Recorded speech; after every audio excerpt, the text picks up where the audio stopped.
Hey, everybody, and welcome. I'm Natalie, and this is Scientology Life After a Cult. We are going to do a daily recap of some Scientology culting news, including Trump's nominee for Attorney General, Pam Bondi, has deep ties to Scientology. We're going to break that down. Linkin Park fans are concerned. They are learning about what singer Emily Armstrong has to lose if she goes against Scientology. And we're going to share a leaked document that shows the Boy Scouts of America's original ties and agreement with Scientology and the Foundation for a Drug-Free World, and so much more. Welcome, everybody. It is Aloha Friday, so let's make sure we fill that chat with some alohas, flowers, whatever says aloha for you. Great to see you in the live chat. Thank you to the members for being here, and a big thank you to the moderators for helping out. As I go along, if you guys have any questions, if you could put question in front of your question, I can keep an eye on those, and we can get to as many as we can. Are you guys ready? Are you ready? We are going to kick it off. Before we jump into the Emily Armstrong story, we need to talk about what happened in Kansas City.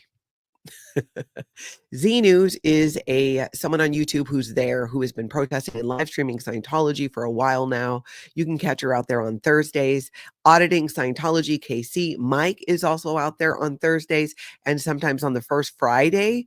Well, if you guys have been following them, when they go out, Xenews has some of the best chalk tech in the protest community, in my opinion. She does chalk tech up and down that sidewalk pretty much every Thursday. And Thursday has big significance with Scientologists because Scientology's week goes from Thursday 2 o'clock to Thursday 2 o'clock.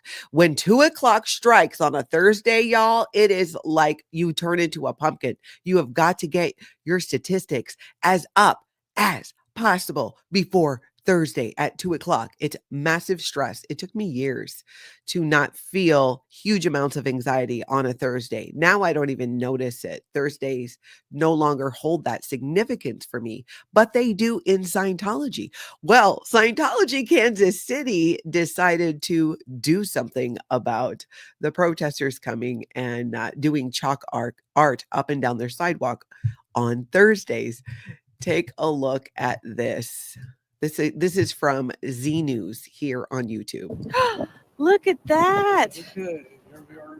Look at the chalk that they did, guys. That's awesome. So Scientology themselves did this. They went and chalked the way to happiness precepts up and down the sidewalk in front of the building. And, you know, I'm not upset about it. I think it's kind of funny. It really is. Okay, let's finish watching this clip. They did their way to happiness on the sidewalk. I mean, that's a lot of work there to go in and list all those out. Hey, they finally thought of something to actually do. Look at that. They have their own chalk tech.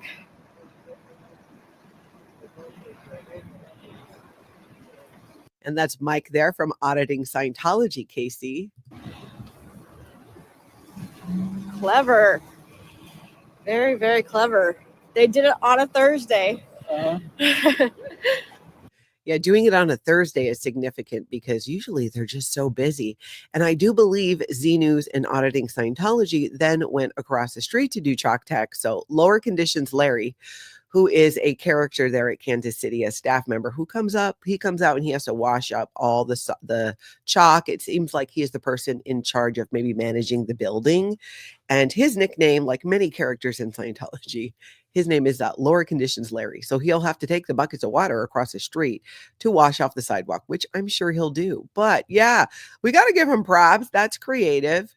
It is, at least it's something different. You know what I'm saying? For what they normally do.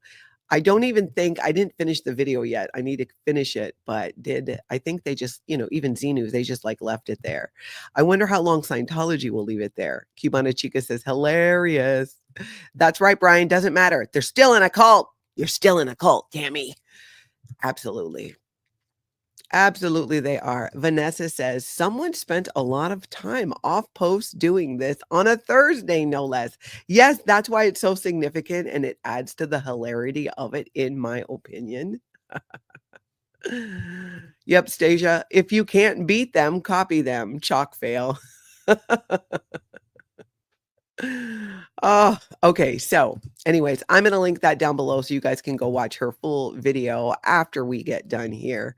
Now, we need to talk about Emily Armstrong and Linkin Park. Now, you guys remember a couple months ago, maybe it's been 6 weeks, I don't even know. Time just kind of floats by. Emily Armstrong, the new singer of Linkin Park, was in the press because she's a Scientologist, and it was back and forth. Is she or isn't she? And Aaron, growing up in Scientology, shared some solid receipts pointing to that she is. Emily Armstrong is getting Scientology auditing from a field staff member, so not someone who works contracted for Scientology. He's a field auditor, so he's got his own business doing this. Well, it kind of died down and it wasn't really in the news. And I thought, okay, where is this going to go? Well, boom, it is back in the news again.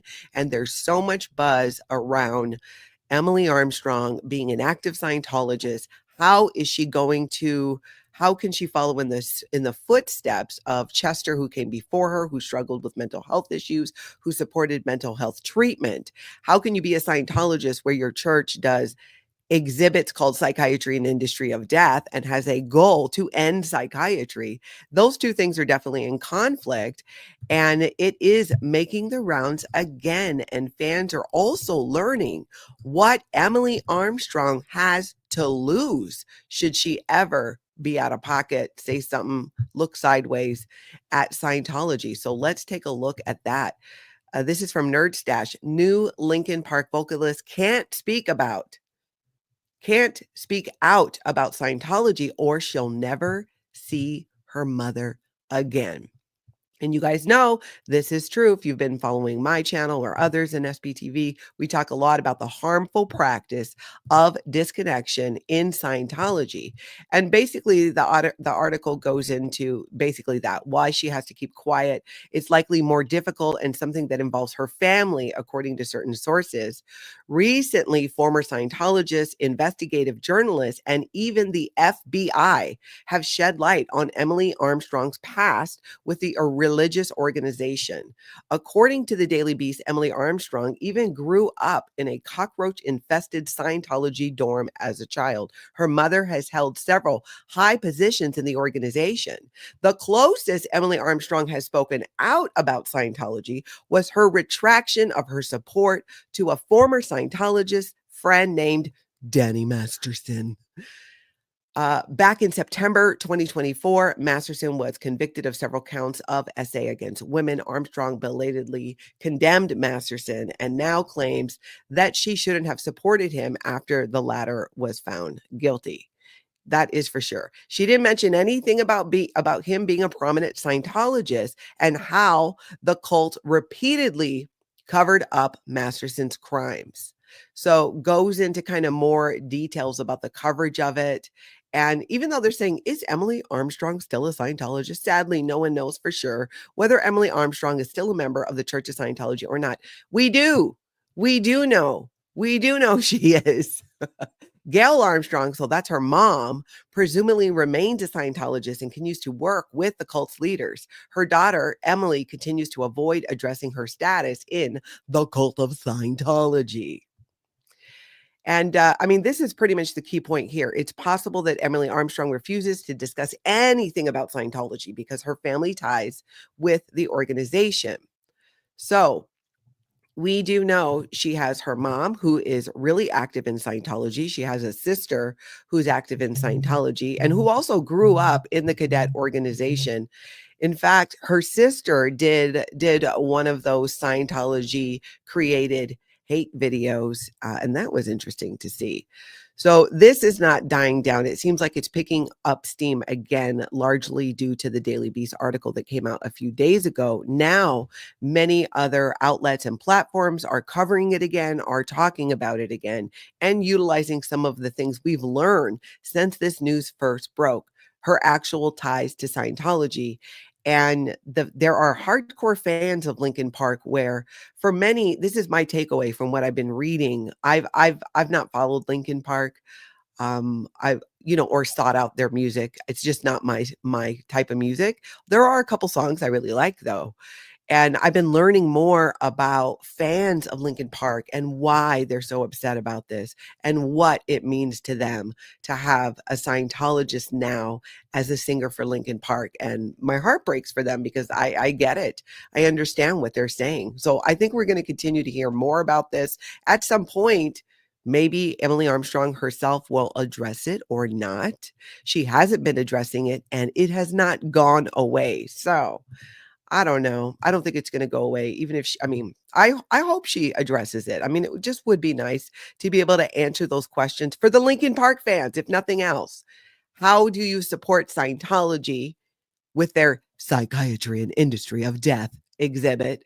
But you're the lead singer of Linkin Park and what happened with Chester. It's all a mess. It is all a mess. Some people are just, they're there for the music. They don't care about the background. But I think we're going to hear more about it. All right, let's get into this Pam Bondi situation. She's been nominated for the U.S. Attorney General. And this woman's got some deep ties to Scientology and Scientologists. Let's take a look at a clip from Growing Up in Scientology where Aaron was talking about this just yesterday. It really would be as silly as Pam Bondi showing up to an event at Diddy's house, an anti-sex trafficking event at Diddy's house. That is the same as an anti-human trafficking event at the Fort Harrison Hotel in Clearwater, Florida. It is absolutely absurd. And that is, that was one of the events that she attended. In fact, there's some photos of it. We're going to take a look at that. But that's a really great point. It's like when you're attending, like, oh, I support human rights. Scientology does all these programs about human rights and how we should respect human rights. And they have the Citizens Commission on Human Rights, which is a Scientology front group, even though they like to say they're not when you go to their office. But if you go to Scientology's own website, even Scientology says, yeah, that's us. But the people actually working there still try to deny that they're Scientologists or tied to Scientology, but whatever, we already know. So I agree, Pam Bondi going to a human rights event with Scientology is similar to if you did that at Diddy's house. It just doesn't add up. It doesn't make sense. It is, yep, I agree with you, Incarnasol. Aaron, best analogy ever. I agree. It really helped make it make sense. Let's look at another clip from Aaron at Growing Up in Scientology about this. Here's a tweet. She lies. She speaks at Scientology events. She takes payoff to end investigations. Wherever there's a crackpot or a criminal that will pay her, you will find Pam Bondi. And here you go. Here's the actual photo. I swear to God, I do not know that I've ever seen a photo of a high-level politician on stage in the auditorium of the Fort Harrison Hotel, speaking to a room packed full of Scientologists.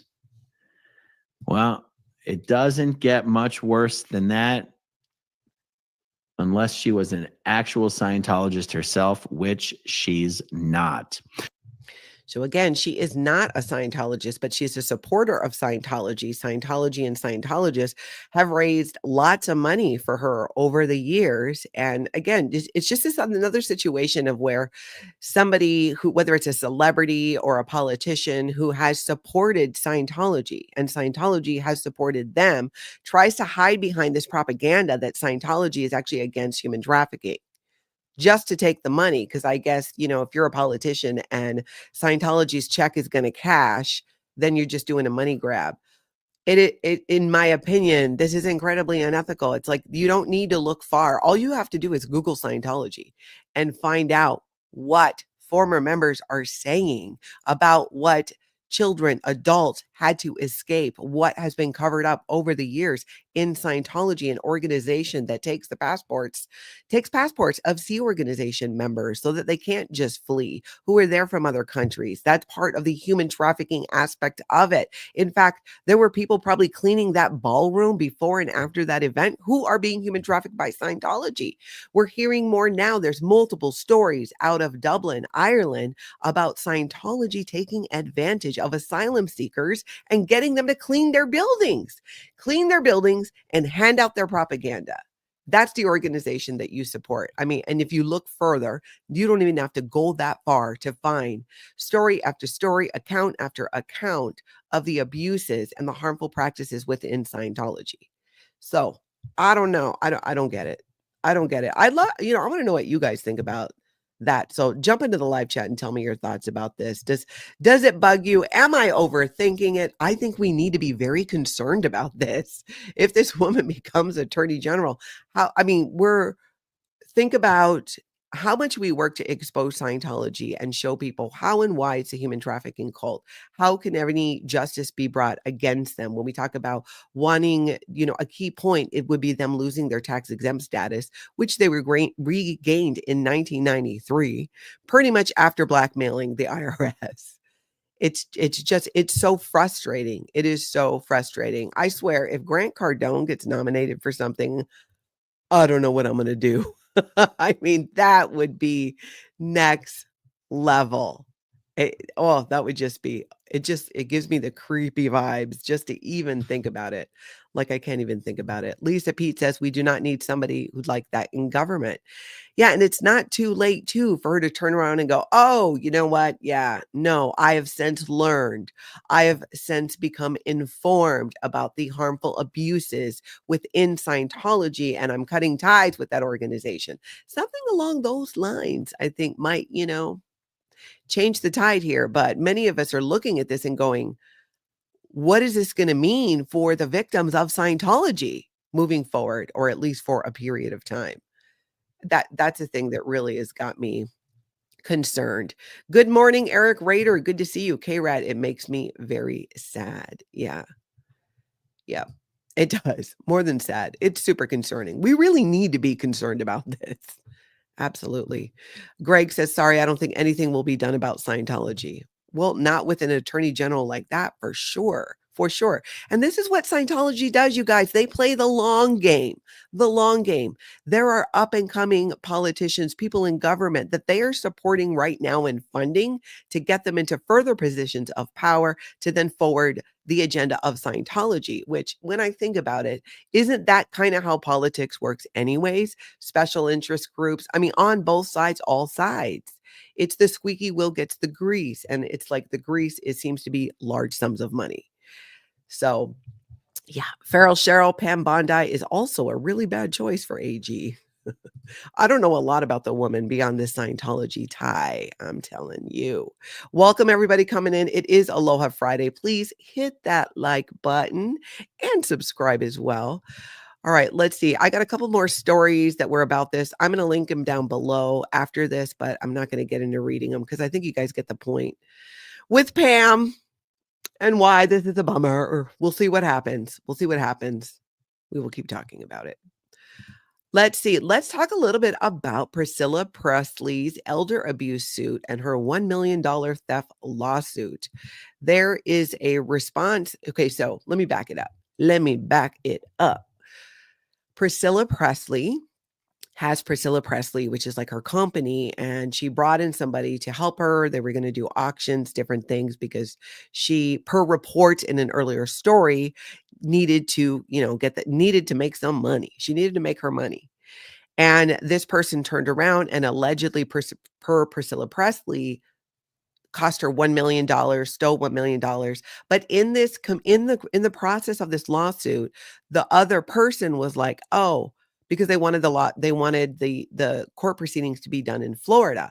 And Priscilla Presley was like, no. I live in Los Angeles. I can't be going to Florida.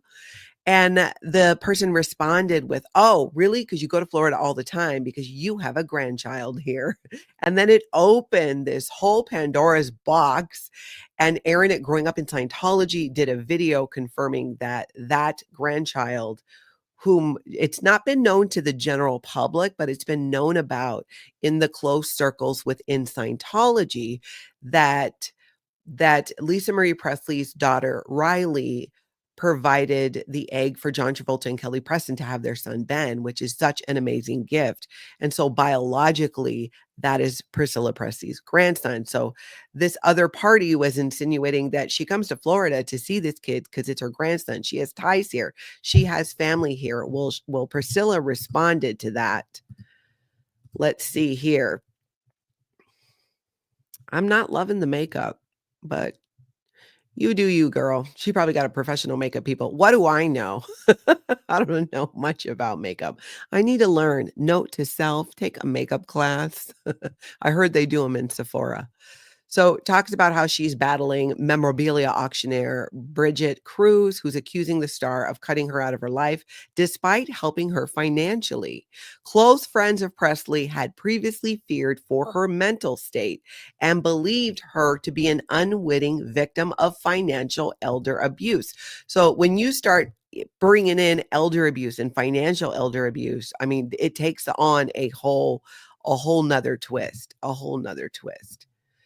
Let's see. In a legal complaint, Presley, who's worth 50 million, claimed Cruz and her business partners charmed and reeled her in before robbing her to the tune of $1 million. The civil suit accused Cruz of being a con artist and pathological liar who allegedly fraudulently induced Elvis's widow into signing contracts that gave Cruz and her helpers 80% of her income.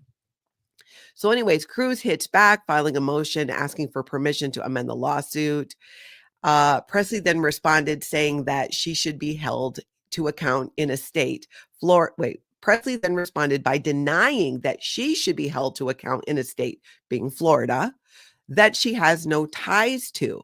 So because she said that, Cruz then filed a new version of her complaint, this time with an allegation that Presley and her late megastar husband have an unidentified grandchild living in the Sunshine State, proving she indeed has a tie. So after being given a deadline by Judge Johnny Jordan to respond to the complaint, Presley has finally answered.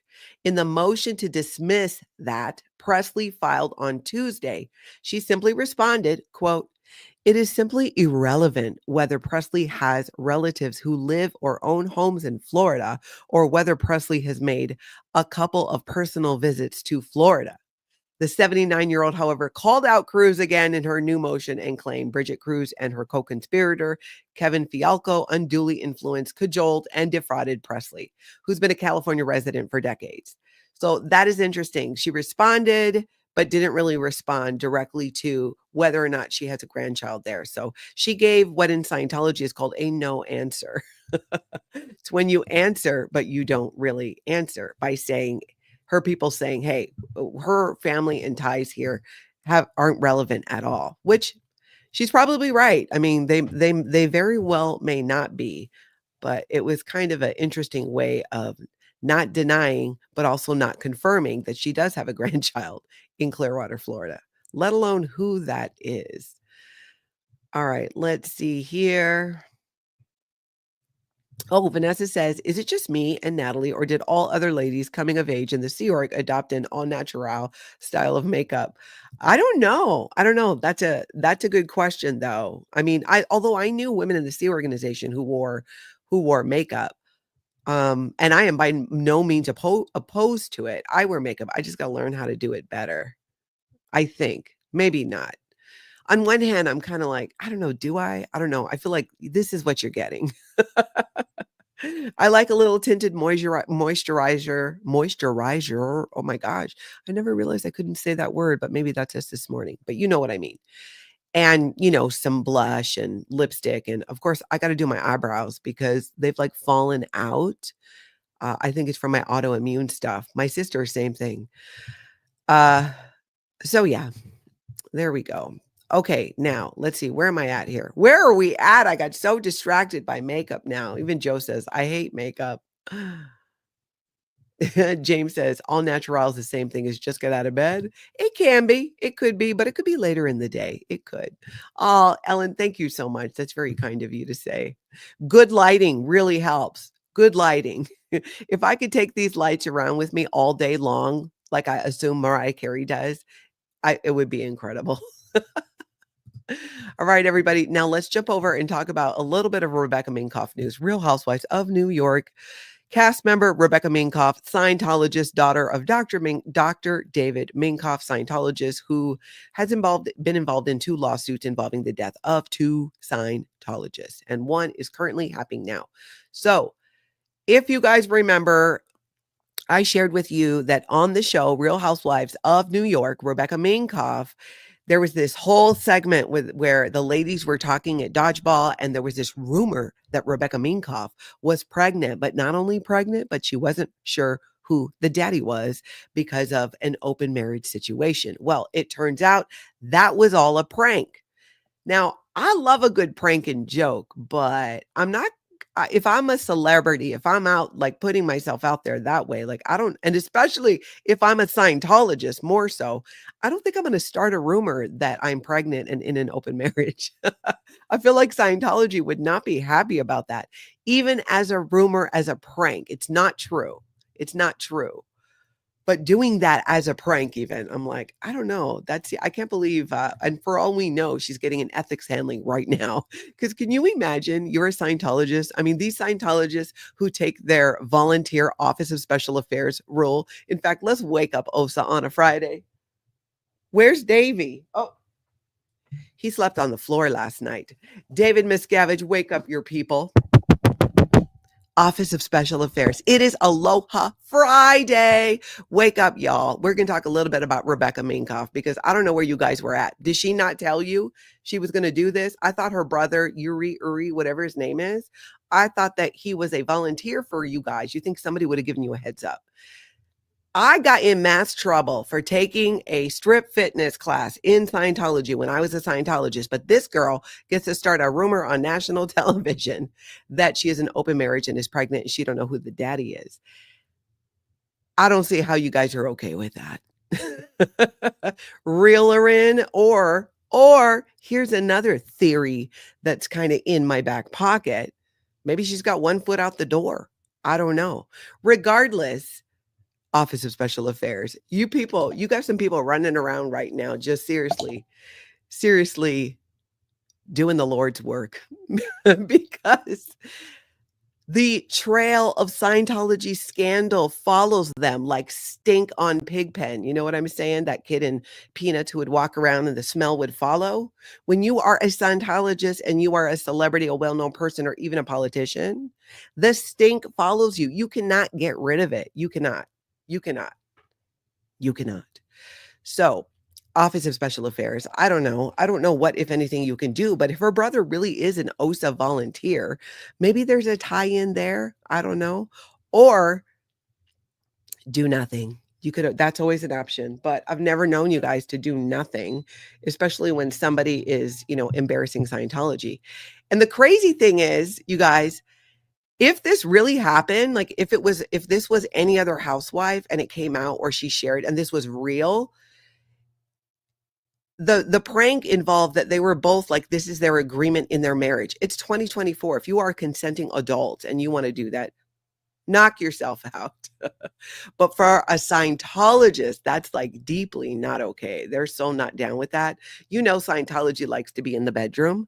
And the further you go up in Scientology, the more they like to be in your bedroom, bedside, just sitting right there, making sure you're not doing anything too crazy, keeping an eye on it, keeping track of what you're doing. It's nuts. So anyways, Rebecca Minkoff's husband, they had a little bit of a response to the backlash from this prank. So let's see. I feel like this website, if they could make the print more bold, it would be easier to see. Let's see. So what did Rebecca Minkoff's husband think of the pregnancy prank? It was so much more than a pregnancy prank because, again, she said she didn't know who the daddy was. So I could have possibly chosen a different prank, she observed. Thank God my husband has a sense of humor. You could. It's not even really the thing about this being a prank. It's not funny. It's a little funny that what I find not even funny, kind of more disturbing is like, was this her idea of bringing some drama to this show? Because remember, early on in this season of Real Housewives of New York, so many people have been talking about how she is boring and she is not bringing the drama. And she brought the drama with this prank. And it was leaked earlier that She went to another castmate and was like, "Ooh, let's pretend this drama thing happened." And they were like, "No, I'm not doing that." So I guess she moved on, and this is the one that happened. Professor Kakan, thank you for reminders to hit that like button. I appreciate it. So she basically, let's see here. Was that all of that? Let's double check and look here. The prank, blah, blah, blah. According to Rebecca, she called her husband right after she and Aaron devised the plan and told him, "I just need you to know what page 6 is going to write about me so we can have a plan." He wasn't the only one she let in on the secret. "I called my parents and my husband called his mother." That was the circle of trust. So here's my question. Did you call Scientology? Did you call your people there? I don't know. It's crazy. This is kind of a crazy story. Vanessa says, ugh, the amount of overt and withholds write-ups I had to read and meter check guys at my base. 95% were about solo 2D assist. Second dynamic in Scientology is sex, family, marriage, children. And solo 2D assist is slang for self-pleasuring. That's right, Vanessa. Gosh, crazy times. Angry in Texas. I've never seen any Housewives episodes ever. I've seen a bunch. They've lost me. When it first came out, I watched so much more. And I just kind of I've been keeping up with New York and Rebecca Minkoff. All right, now let's go over to Liz Gale. Liz Gale did a video talking about this Scientology's infiltration of the Boy Scouts of America. Let's take a look at a clip from her video. Then I'm going to share with you a leaked document. Scientology has infiltrated the Scouts of America, formerly known as the Boy Scouts of America. They've made an agreement to use the Foundation for a Drug-Free World, which is a Scientology front group that works in the community and basically pushes their agenda. This is the same organization that the French government warned about because they were handing out pamphlets outside the Olympics. Sports has always been a big recruitment area for this foundation because most people can get on board with the idea of educating the youth about different substances, illegal throughout, that they might encounter, what they are and what they do. So I'm going to link this down below after we're done here because there's more to it. Do check it out. Liz Gale did a great job recapping and kind of laying out what the situation really is with Scientology's infiltration of the Boy Scouts America, which goes back to 2013, 14, 15. And remember when I told you Scientology plays the long game? They do. They will implant people into organizations like the Boy Scouts and have them work their way up to the leaders, or they'll find people who have relationships with people of power. Same thing.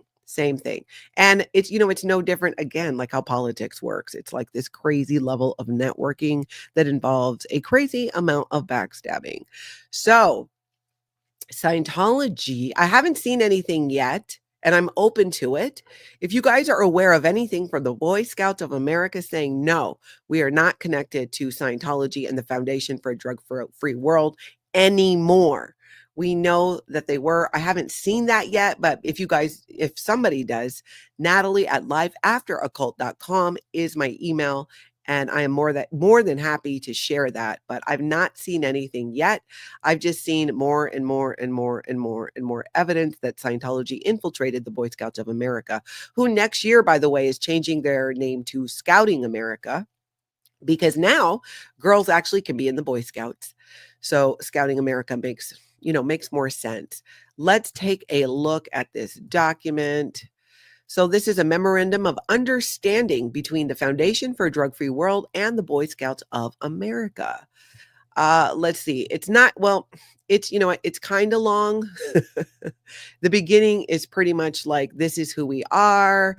The Boy Scouts of America, composed of 2.5 million youth members between the ages of 7 and 21, 960,000 volunteers. This is who we are. This is who we are.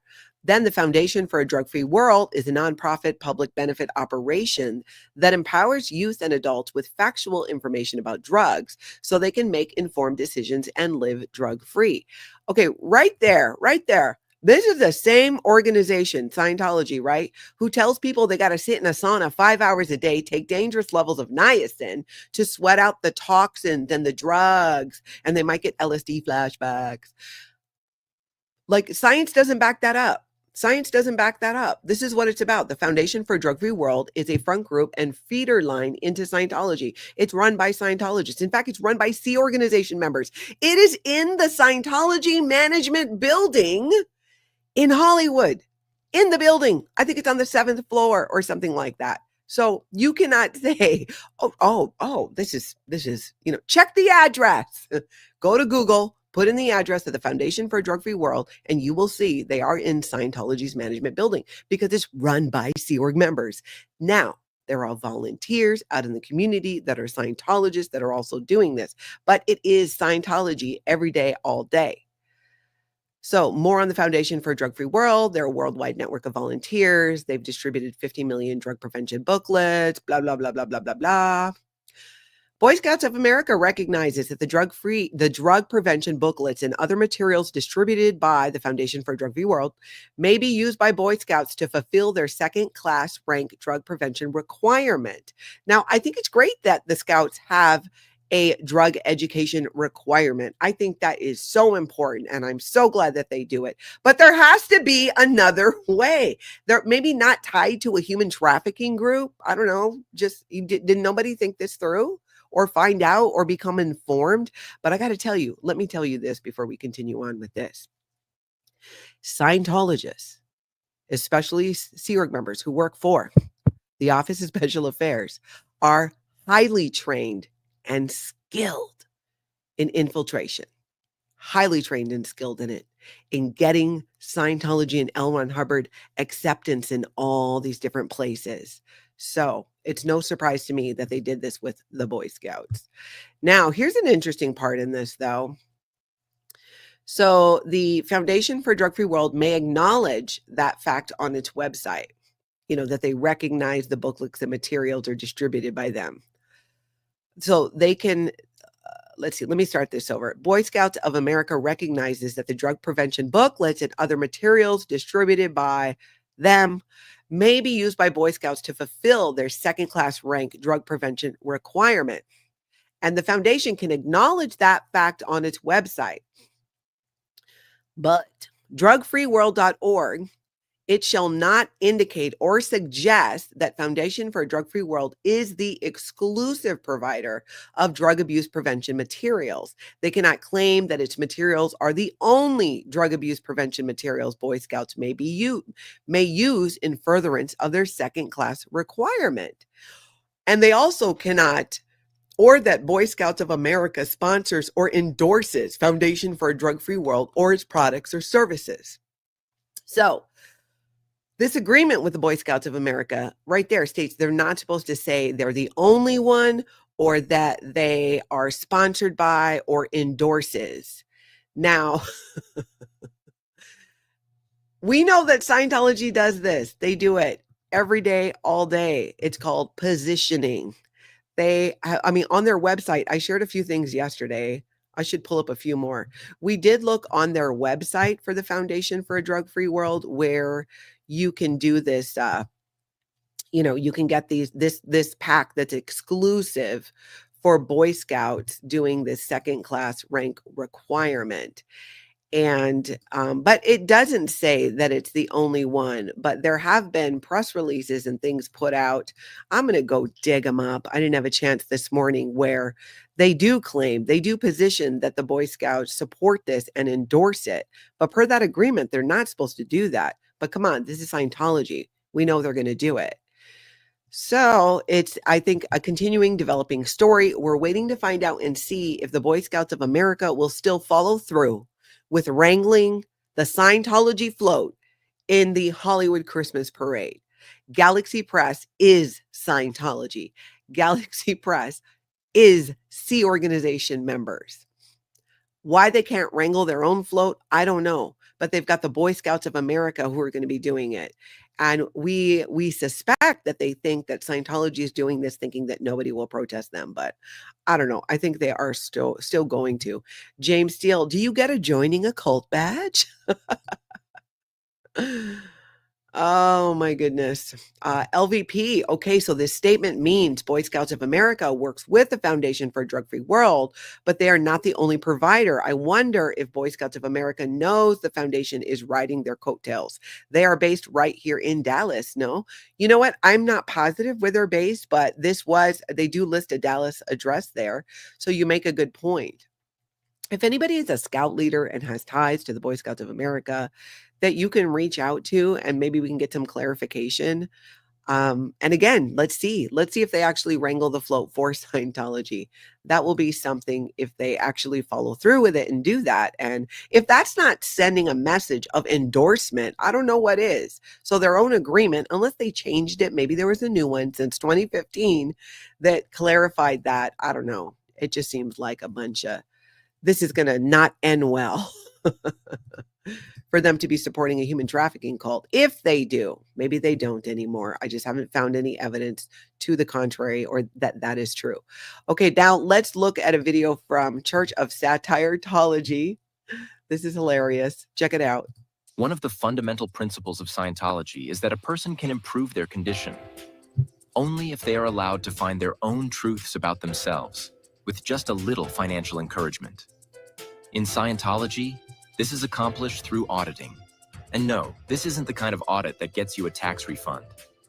Think of it as therapy, but without all the pesky degrees, qualifications, or science to back it up. Auditing is the process of asking vaguely philosophical, sometimes ridiculous questions designed to help you uncover past trauma, false memories, or just general awkwardness you forgot about. It's so true. It's so true. These questions will guide you to handle areas of distress, or as we like to call them, potential financial growth opportunities.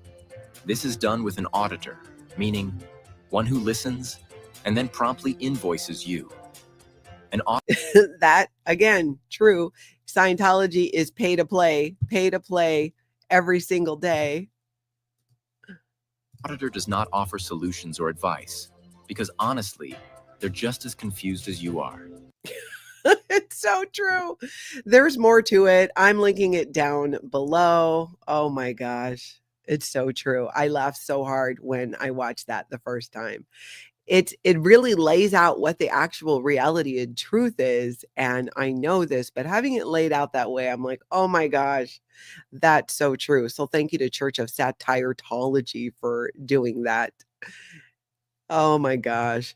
Okay, so I did another video. I've been doing some pre-record videos sharing my life after a cult, kind of like my own personal, a life after a cult, life after a loss. I left Scientology almost 15 years ago, and going through a divorce and then going through losing Tony, who was my partner for 11 years, really has been it's been difficult. It's been a difficult year. And there's many things that I'm learning to do that I never learned before by reason of either being in a cult or being, I had somebody else who was doing those things I didn't learn, things I definitely didn't learn growing up.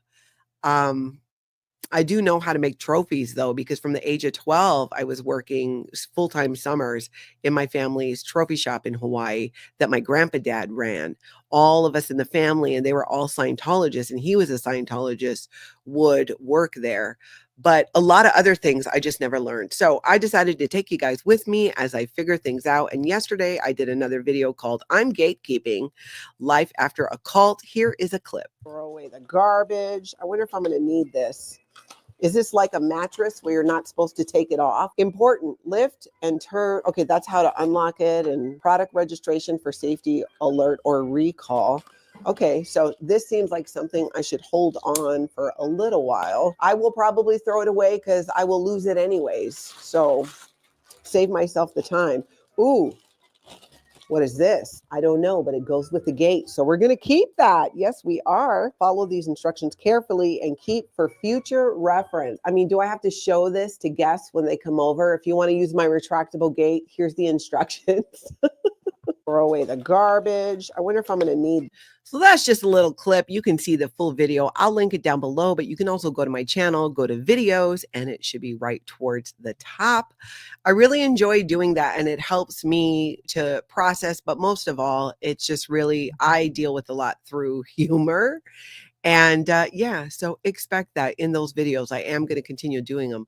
Vanessa says, Natalie, your YouTube life lesson videos are fantastic and so funny. I appreciate that.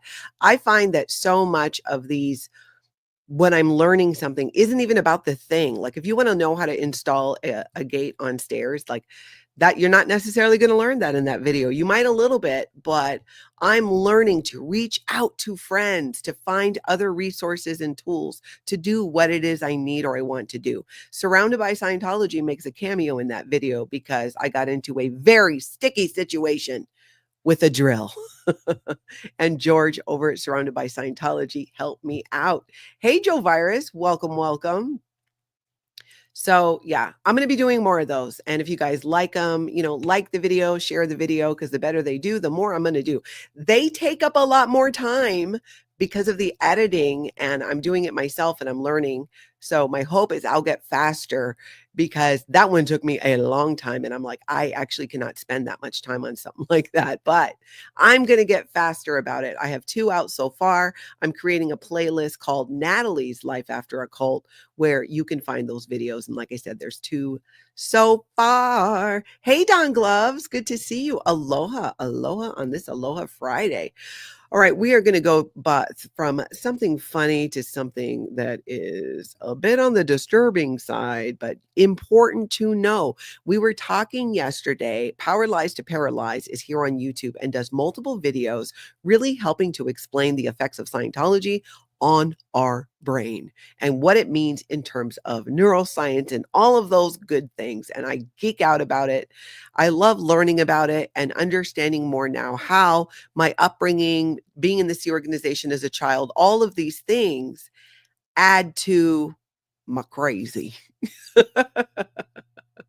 And it really helps break it down for me. Well, we were talking about the e-meter and how Scientology's e-meter, where you hold on to the cans, has an electrical current that runs through, but that current can actually cause disassociation and other symptoms. And Power Lies to Paralyze did a little short about this in regard to another cult who is doing the same thing, you guys. Listen to this. PSI, Perfect Salvation Initiation helmet, developed by Shinrikyo's Hideo Murai in the early 1990s, was a brainwave manipulation device that synchronized users' brainwaves with leader Shoko Asahara's to induce trance-like states and deepen indoctrination. By emitting low-voltage electrical currents, the helmet created suggestibility and suppressed critical thinking, fostering profound loyalty and dependency among members. How crazy is that? So they put this thing on. I remember hearing about it a while back, but I thought, well, no way does that work.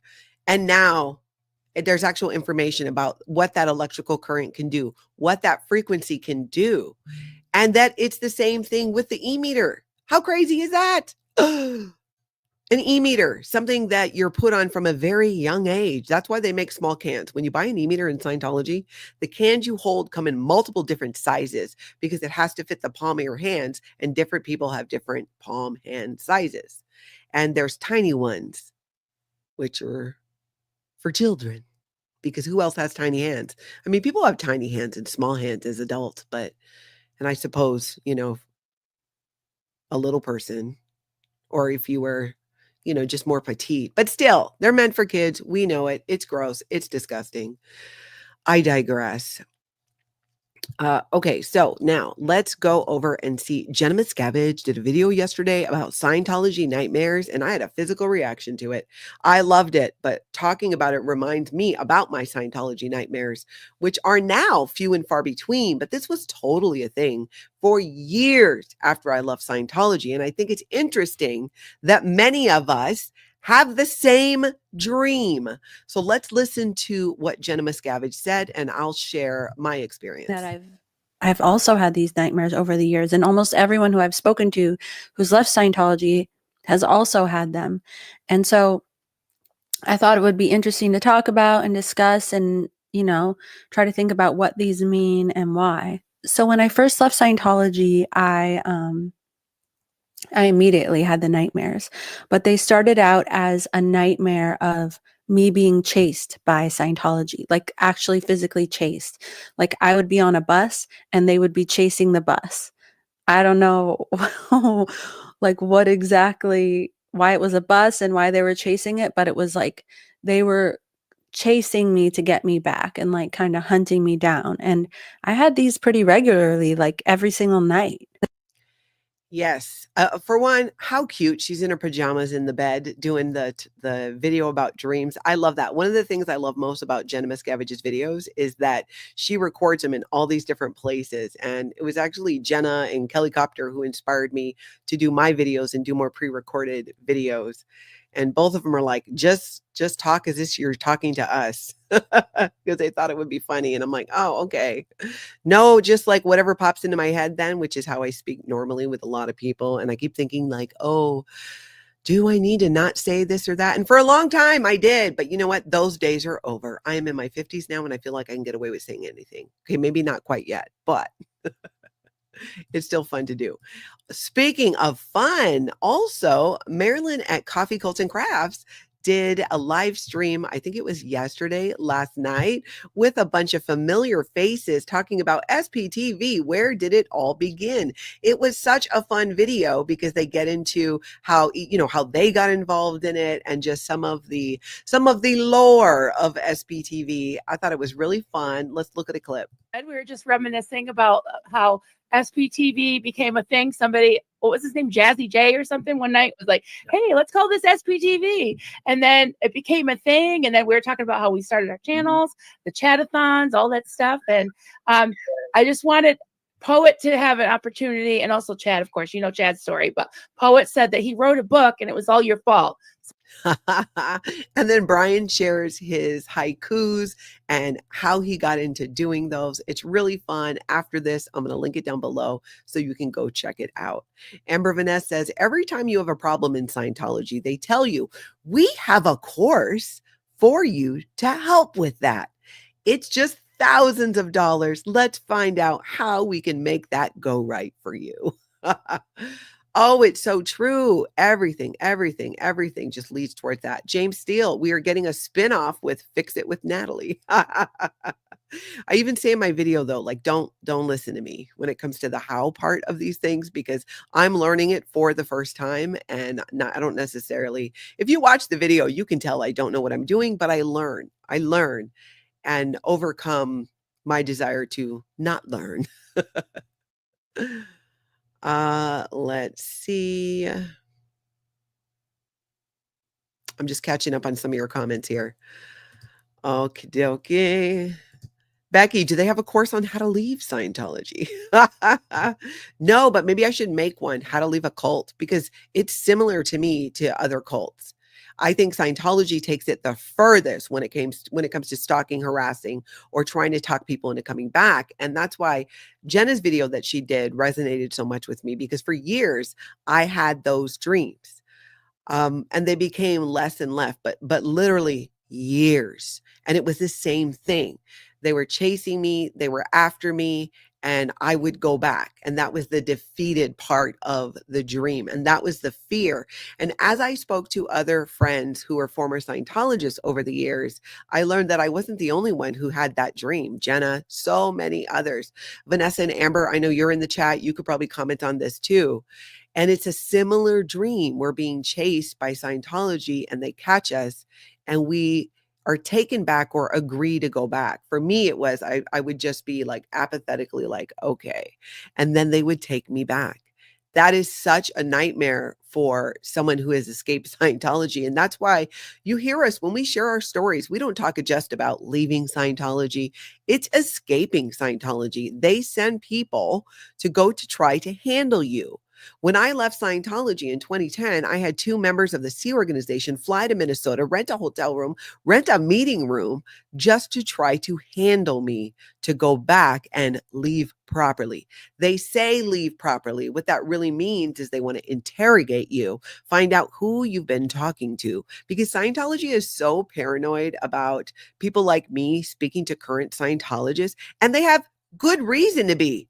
Because I am, we are, and there are many current Scientologists in good standing who are what we call under the radar. They want to leave, but due to current connections through family or business, they cannot, but they don't support Scientology. And many of them are on their way to actually leaving and being able to do so publicly, meaning just saying, I'm not a Scientologist anymore. I'm not in Scientology anymore. That's huge for a former Scientologist because doing so is a suppressive act.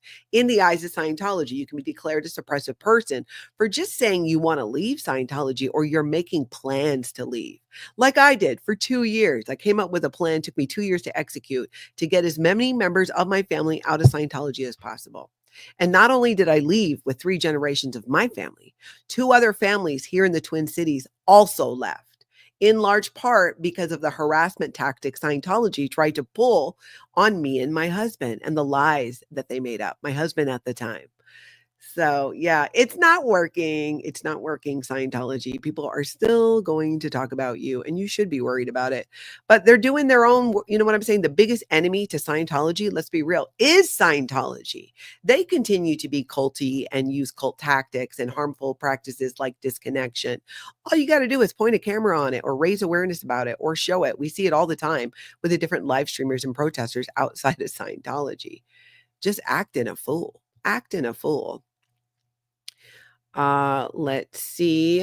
Angry in Texas says, you know how when someone is SA'd and they have to learn all about the law regarding their rights and what's next if they go forward pursuing justice, I think that really sucks for them too. I agree. And in Scientology, especially when you grew up in it, you are indoctrinated to believe that the rules and the law of Scientology are above any law outside of Scientology. Remember, L. Ron Hubbard said their fair game policy, anybody who is a suppressive person or named as an enemy of Scientology, you can attack them, you can commit crimes against them, you can do all kinds of things in an effort to stop them and shut them up.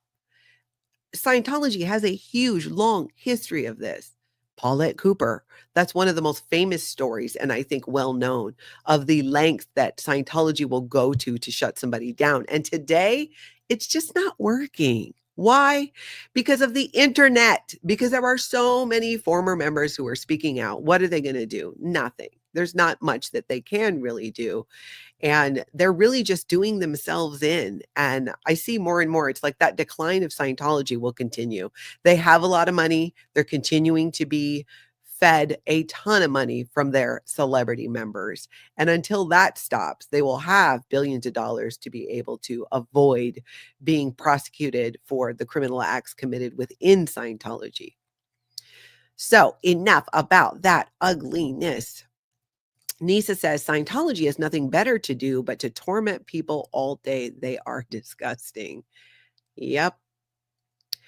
Let's see. Phil Foe says when David Miscavige forces his brutal demise and Aaron Smith Levin reveals himself as L. Ron Hubbard and releases OT 9 to 10 to the world will be better. That's a big thing for Scientologists. They don't know that there is no operating Thetan levels 9 and 10. They just don't know. They don't know. They do not know, but a lot of them are finding out because even people doing chalk tech are writing and going, there is no OT 9 and 10. There is none. And if a Scientologist decides to Google that, they will find reports of why there's not and that there's not. Truly. All right, you guys, hit that like, hit that subscribe. Thank you so much for being here. It is Aloha Friday. I hope y'all get out and have an amazing cult-free day.